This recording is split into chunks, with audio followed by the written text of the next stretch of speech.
He's the So boss. Oh, oh so God. I think this is actually a good opportunity for me to take us into the next section because Mm-hmm. I think anyone who's been watching this podcast for the last 40 minutes can see the chemistry that you both have. Obviously, we mentioned at the beginning you lot won a national title, and like it takes like a lot of things coming together. A good team, a good locker room, bit of luck for you to win a national championship. So I actually want to take it back to you all's time at Marshall. I remember seeing it all over Instagram, Jam coming and really clutch with all the goals. Obviously, Pedro, you contributing. You had an amazing team. Alao, who I know is also part of that team. Colin. I actually want to take it back to 2017 to talk about Marshall. And like, obviously, when you went there, they weren't even a school that people were talking about in D1 soccer, if we're being real. And to take it from there to winning the championship. So I just want to talk a little bit about like you both being there and kind of building that school up. And Pedro, I'll kind of start with you.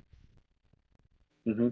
No, it's I always say like they they always ask what's my biggest achievement. I think like whatever like collective or individual since I came to the US, and it's gonna be hard to match winning the national champ. Not only winning the national champ, but I think the whole journey. Like yes, if you go into a program already like named, Marshall. If you go into Marshall now, Marshall is already like a big time program. But the way like we came as like players that nobody wanted, no other school wanted us. Like we were like the leftovers of the leftovers.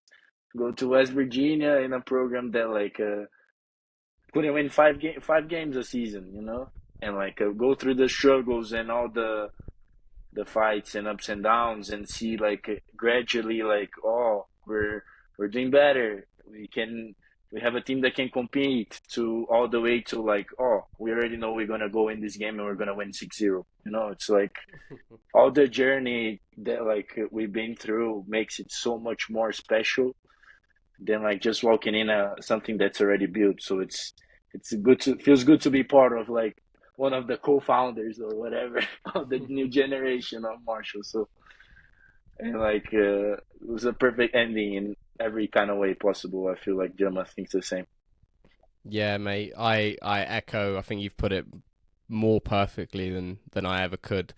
Um, it it was the fact that sometimes when you do things the hard way, it just feels so much better at the end. And for me, going back, you're right. Like no one wanted us. We were the runt of the litter. Clemson, Wake Forest, all those teams, they got their first choice. They didn't want Jamil Roberts. They didn't want Pedro Dolabella.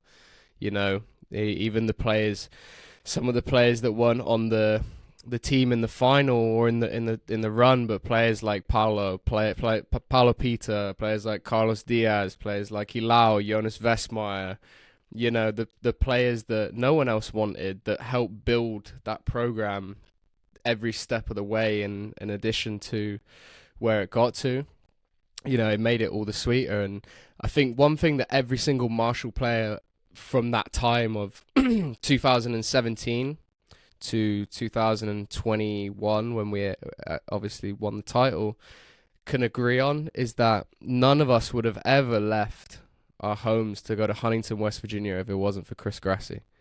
Mm. Um, and sometimes he can come across like he is thinks he's the Guardiola of college and everything, but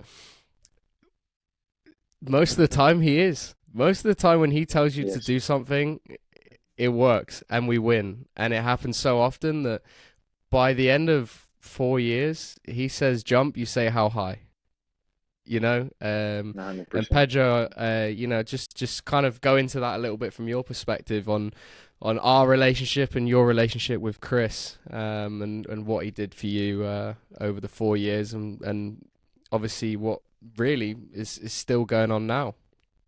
Now, Chris is like a second father to us. I feel like in a way, like especially living in your country and like being in West Virginia, where like all you have is like football, and like all the patience he had because we were far from being perfect and examples off the field. We were college guys, we like to have Yeah, fun. We liked yeah, everything, and like the amount of I can imagine the amount of stuff from his superiors he had to take in order to keep us in line and keep us, like being able to have fun on the field as well and lift trophies together. So like I'll forever be when nobody wanted us, he was the one that like, oh, I'll take you guys under my wing and yeah.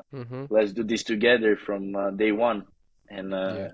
in the end, when after you see all the other coaches that didn't want you and said you're not good enough, you say, oh, now I have the national championship Mm-hmm. here.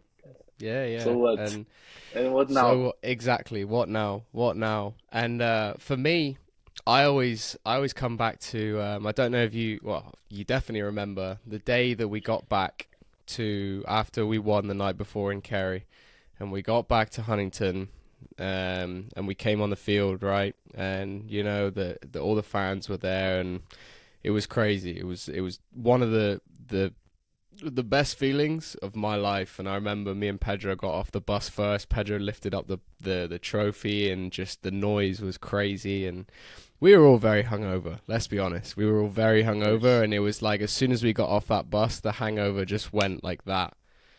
It was. Um, but one of the things that always has always stuck out to me with Chris, and I didn't really realize it until he said it, and I sort of reflected after I left, was he got up on stage, and he like mentioned me in his sort of like speech a little bit, and said like he always believed in me as a player from the beginning, but the biggest thing that his challenge with me was shaping me into the man that I am now. And if I firmly believe that, and I touched on it earlier about how I was the kid from England with a chip on my shoulder that maybe thought I was gonna come in and run the rooster. I wouldn't be the person I am today if it wasn't for him getting on me every day for 4 years and shaping me into the person I am. And that's something that I'll always be grateful for, because I'm very proud of the person I am now compared to the person that walked through the door in 2017. Amazing, I'm amazing, so proud of amazing. you too, Jimbo. And you touch on Hey, that. mate, by the way, before you move on, Pedro, what do you think of this? I bought this one when I was in Huntington the other day. That's That's all The right, old, you sick. know. That's it's sick. like it's the proper like what's it, Matthew McConaughey one. Mahomes. Yeah. The I like the mullet a little bit better, though, I'll have to say it. The what? So the mullet, You like the mullet, yeah? yeah, better Um, than. uh, yeah, yeah. What? You see that? It's What do you curly. think, Tom? What do you think? What are your It's all thoughts? right, you know. It's all right. I definitely couldn't pull it off, but it's all right, man. It's all right. It's all right.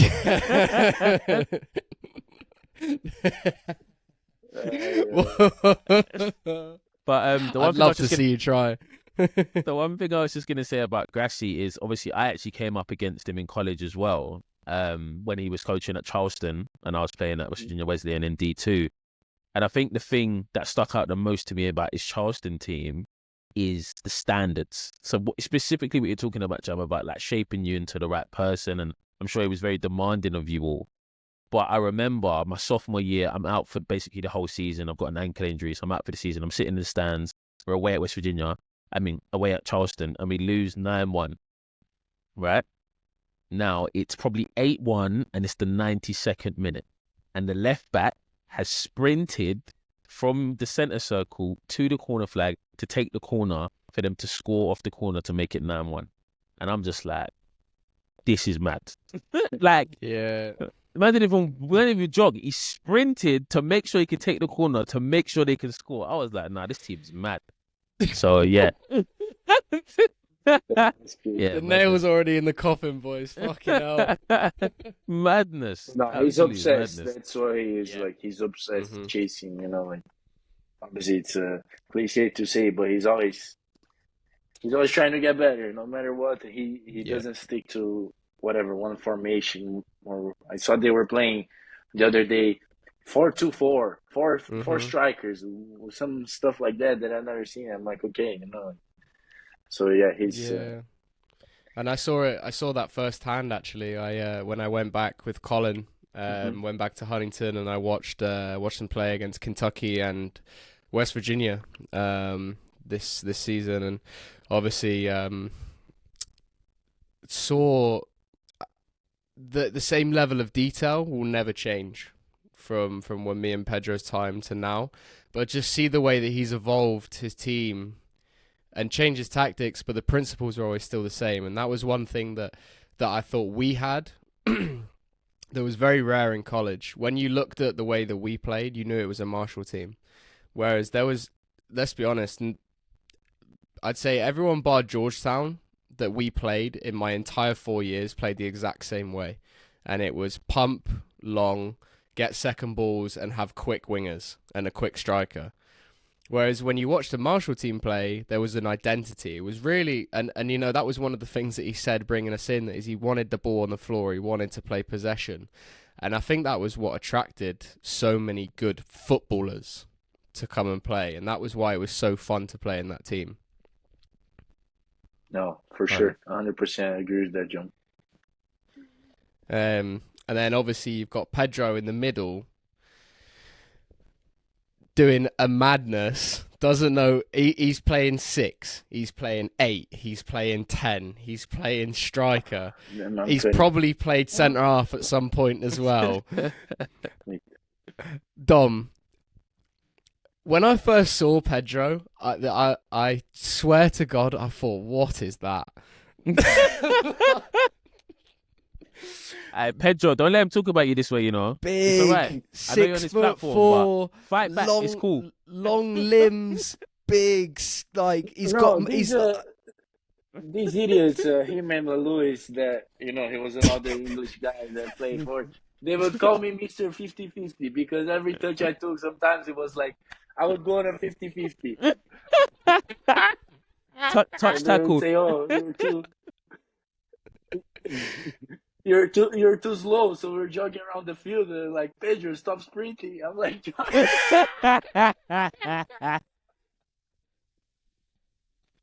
that was always Banter anyway. Hey, that's class. Oh, mate, do you know what?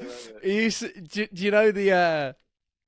I'm not going to kill you off too much, mate, and feel free to bring up anything you want, but I've just got one that's come to mind here as well. You know like the old school like inflatable advertisements outside the car dealerships that, you know, the arms going everywhere and this and that. We used to say that was Pedro running down the wing. Hey, but you gotta start somewhere. Now I'm fast. I promise you. There you go. Because of Josh Fagger. Of course. You know, you start somewhere. You know, it's all about the journey in the end. For sure. Oh, man. See, Jama, the goal I scored against you guys, the first one. Gustavo's still looking for me, bro. Boom.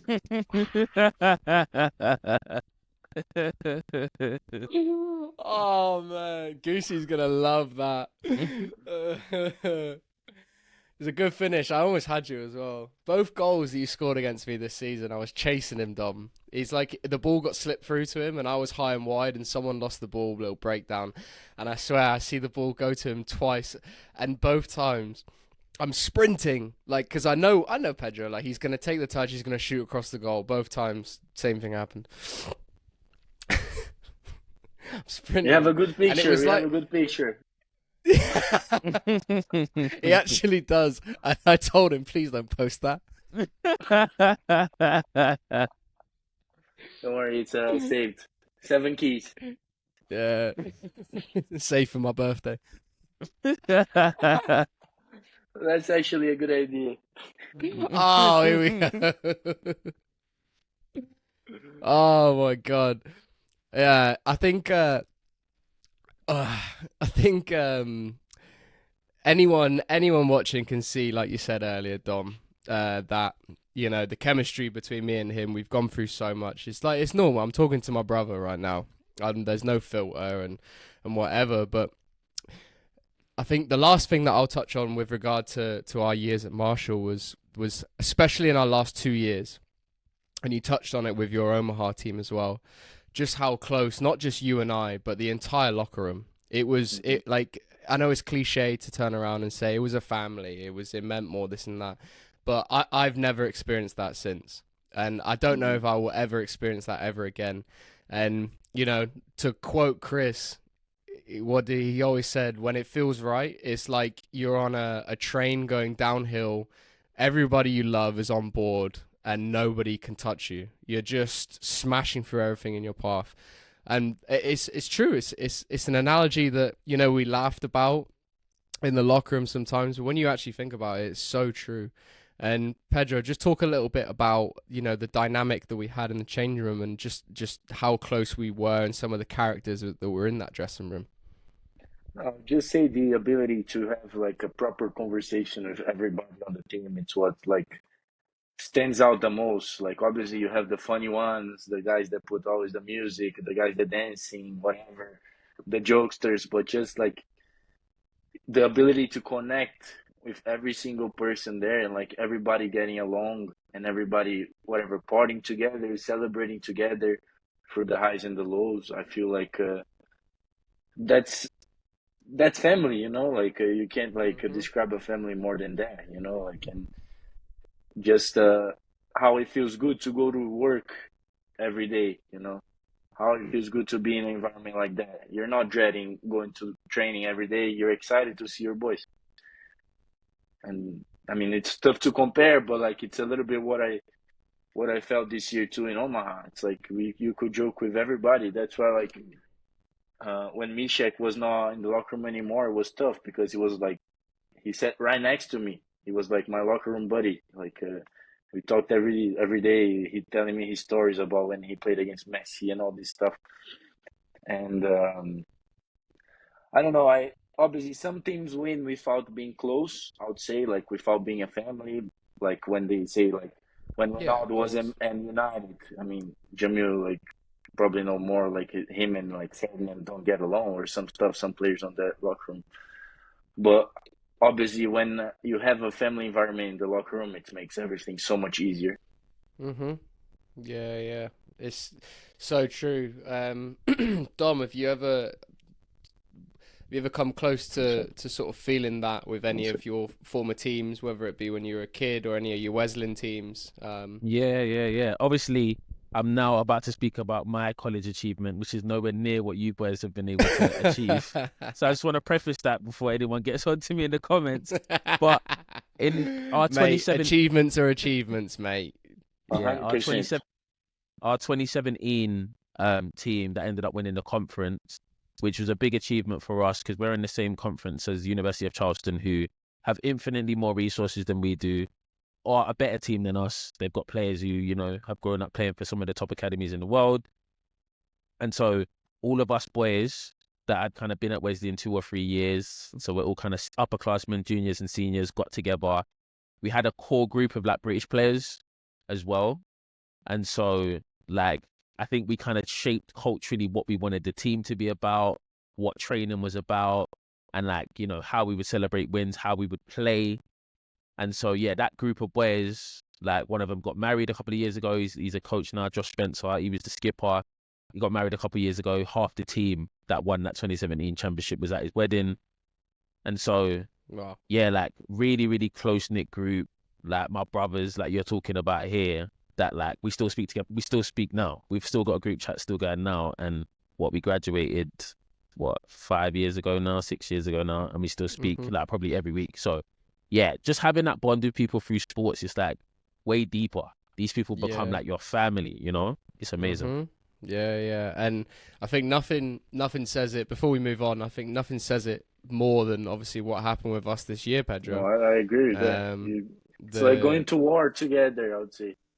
Yeah, yeah, When you no, go to 100%. war And together with somebody, you it's like, know, listen, you can never say you would have won one way or another with or without Mishak, right? But you know, I'm sure if the locker room wasn't as united, you wouldn't have felt that sort of external power to really do it for him and do it for his family. So it's crazy, man. And and then just touching on the Marshall family again, you know, the last game that we played at your place this year, Pedro, Dom, I flew across and I was actually injured for the previous 3 games, and I came on every game, and the coach was saying, I need you to play, I need you to play, and I'm saying, like, I was hurting big time. And Pedro, the whole time, I don't know, he wasn't like this the last time that I travelled to him, but he said, nah, he said, Jam, I need you to travel. Like, please just travel. Please just travel. And I was like, he's told me a few more times than normal now. Anyway, I get there. It was my birthday too. And yeah. It was. Yeah. Obviously, so that was, I assumed that was the reason, right? That we were gonna, no matter what the result, we were gonna celebrate his birthday. And then obviously on the Monday of that week, Max Schneider, who was the holding midfielder in our team at Marshall, he signs on loan at Omaha with Pedro. So now I'm thinking, okay, not that swayed my decision to get fit or not, but it certainly was like, okay, if I can play through it, then I'll travel, right? Because 2 of my boys are there now. Yep. Anyway, fly to Omaha, touchdown, sleep the next day. I wake up to a Snapchat video from Milo Yosef, and it's Milo and Paulo Peter,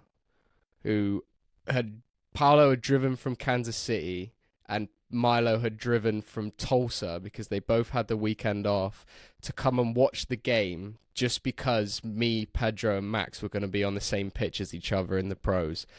And like, I don't know, for me, like, that was just such a full circle moment because the amount of times that had happened in Huntington, West Virginia, and it was like, what are the odds that 5 guys, 2 Germans, 2 Brazilians, and an Englishman were going to become that close in Huntington, West Virginia, to where they would go through those lengths to meet up again in Omaha, Nebraska. Like, it was unbelievable. I was the happiest guy in the world. Like, I really was. For me, like, obviously the game mattered, but the game was the game at that point. I was just so happy to be there, and I couldn't wait to see them after. Yeah, I'm listening to you tell the story, and just like the smile on your face, bro. Like, it's different, bro. It's different when you get around your brothers. It's real, man. The way it makes you like, feel it's just real. Yeah, man. It's different. It's different. I don't know if Pedro just wanted to get up through the game to hang out and stuff. Yeah, I could tell because you lost 1-0. No,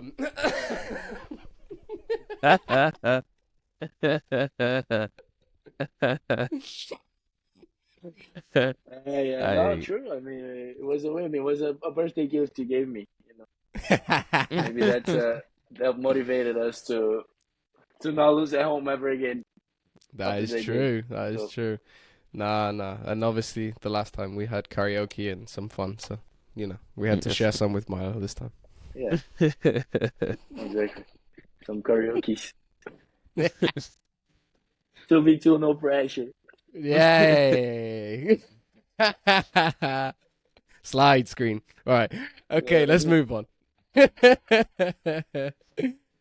Oh, mate, I've really enjoyed that. That was two excellent segments, and I think it's about time, Pedro, we take you into our staple section of the show.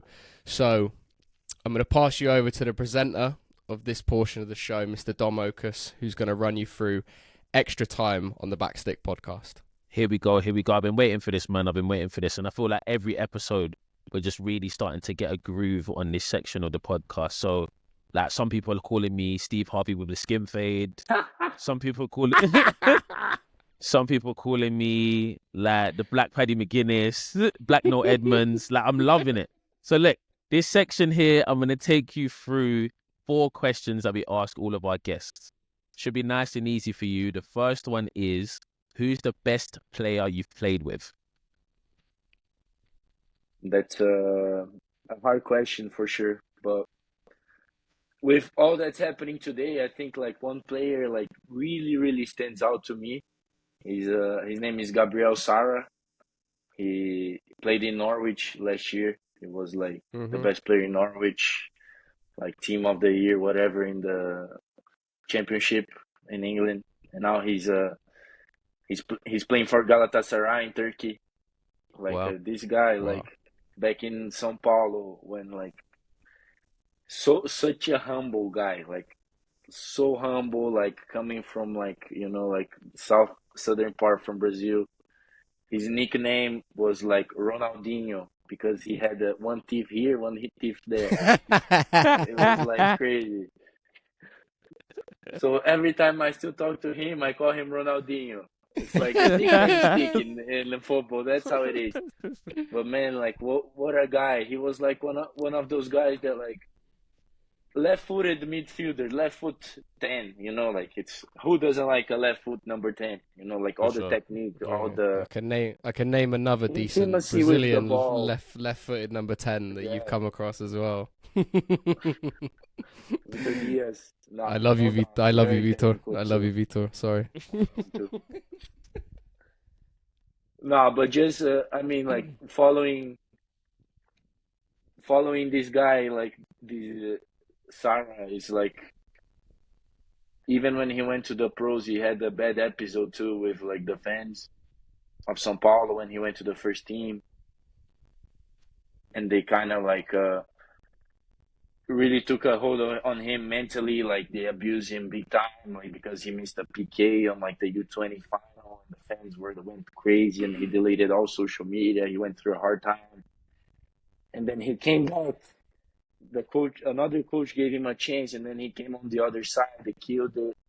Got sold to Norwich, and I mean, Gemma knows like more than me, whatever about like where Norwich is like more countryside, right? Like the Yeah, city. it's actually closer to Dom's ends than mine. Yeah, yeah. So it's like Okay. really East. southeast of the UK, not far from like the coast. But yeah, nothing really going on in Norwich. It's not like Brazil at all. Yeah, no, and to be able to excel there in like one of the toughest leagues in the world, like, and now he's like in Galatasaray, like balling out the Europa League, like watching him play with like all these big time players, like it makes you like you're so proud of the guy, through everything the guy's been through, and now like playing like such a top level, it's like it's so hard to like not be happy for a person like that, like to Hmm. change his whole life and because of football. So I would say like besides his quality and the person he is, like he's like a top guy, like so humble, and like he deserves all the success. So Gabriel Sara, I think like he was never like the top player in the academy, bench, blah blah blah. Took longer to develop, but he's the.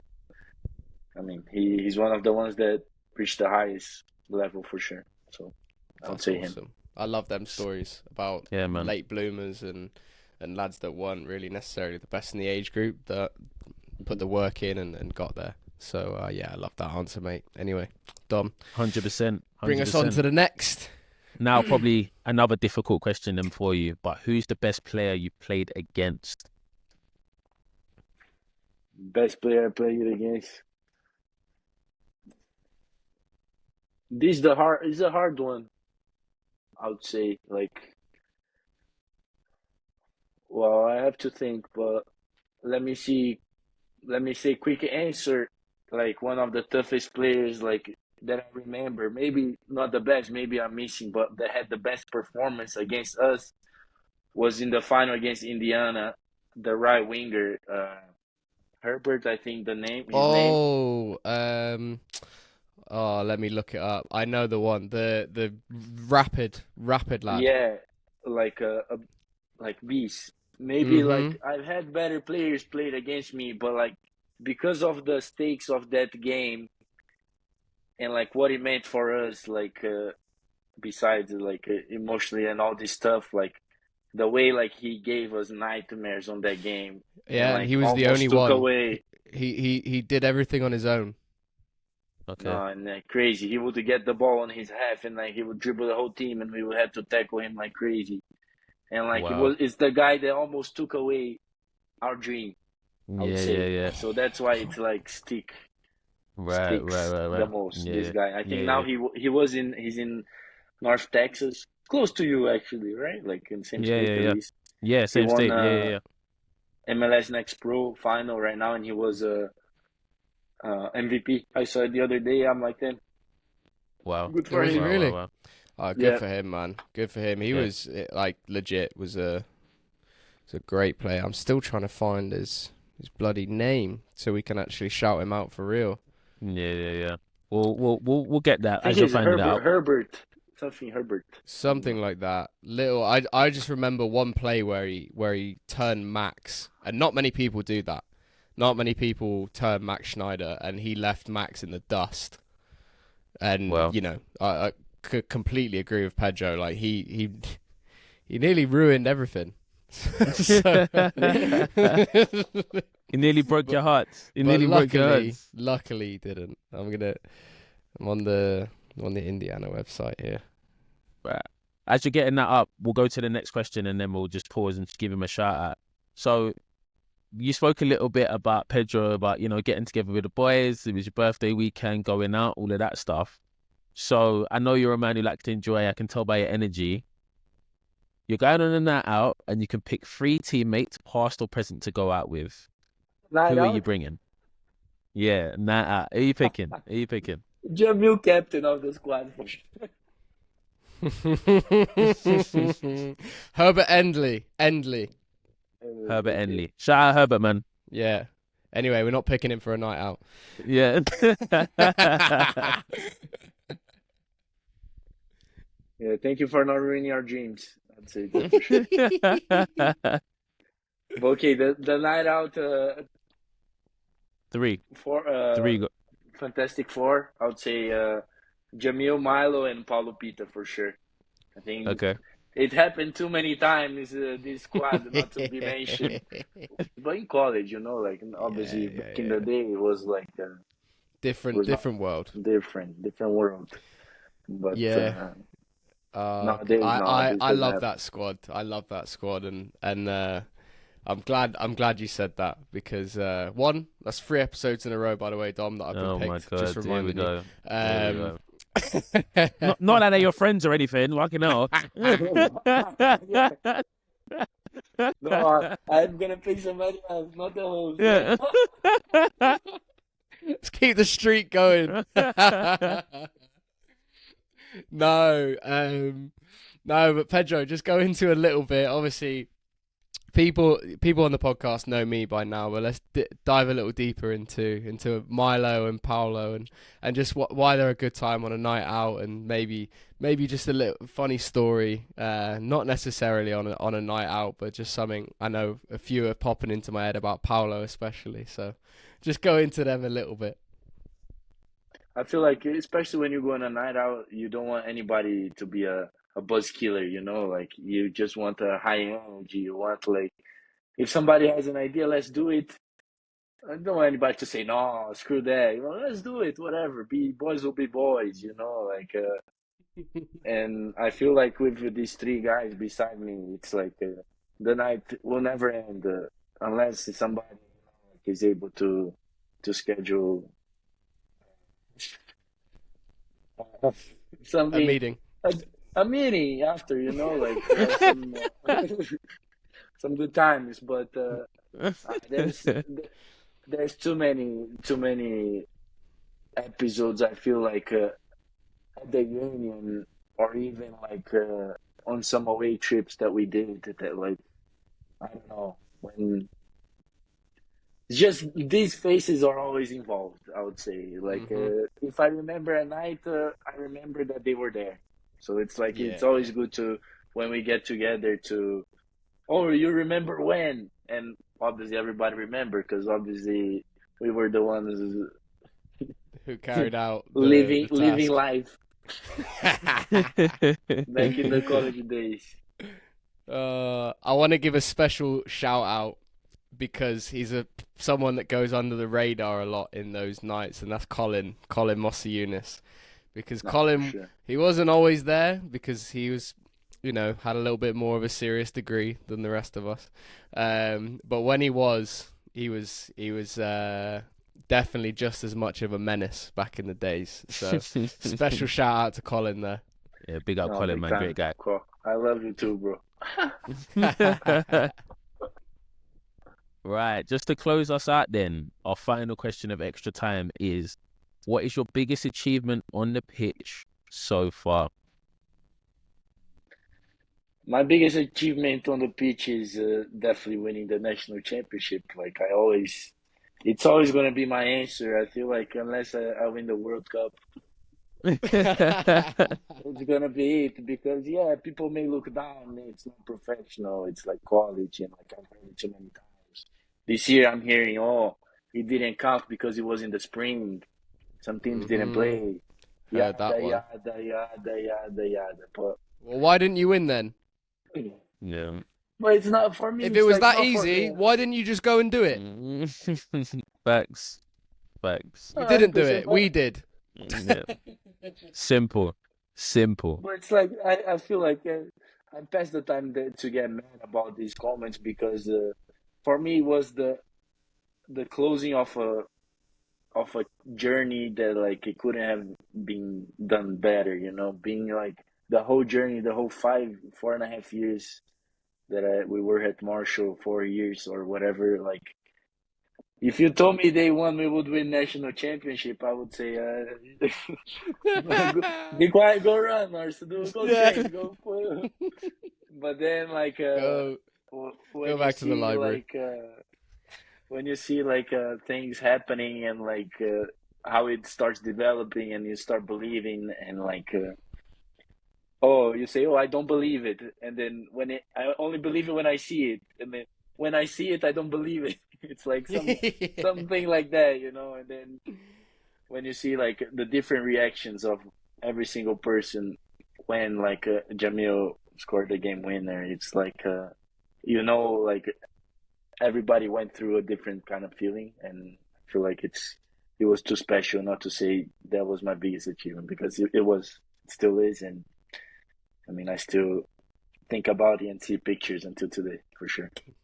Amazing. Amazing. And yeah, you just got to block out all of that stupid hate, man. Like, it's an amazing achievement. Winning at any level of football, winning something is an Hmm. amazing achievement, let alone winning the biggest prize there is in college soccer. So, yeah, people are just going to hate anyway because they weren't there. Yeah, So, you just got to brush it off. You just got to brush it makes off. it better. Makes it better if they Exactly. hate it. Exactly. Exactly. Sweet of the Exactly. juice, man. Exactly. Exactly. But, Jam, I'm going to kick it back to you, my bro. Yep. Thank you, Dom, for taking us through extra time. Thank you, Pedro, for some quality answers there. And I think that's a good place for us to wrap up. On behalf of myself and Dom, if you've made it this far, thanks ever so much for listening. Pedro, thanks ever so much for your time, mate. I miss you every day, and I long for the day that we play in the same uniform again. But on behalf of me and Dom, once again, thank you for coming on. Thank you for listening. Go ahead and smash the like button on the video. Subscribe to us on YouTube as well. Ring the bell so you never miss an episode. Follow us on all the socials at the Backstick Pod, and comment in the video. Leave a comment in the socials. DM us, whatever. Let us know who you want to hear from next. But without further ado, from myself, from Dom, and from Pedro, we're signing off. So thanks for listening, and we'll see you next week. Peace. Thank you, John. Thank you, Don, for having me. It's fun. Of course. Of course. Of course.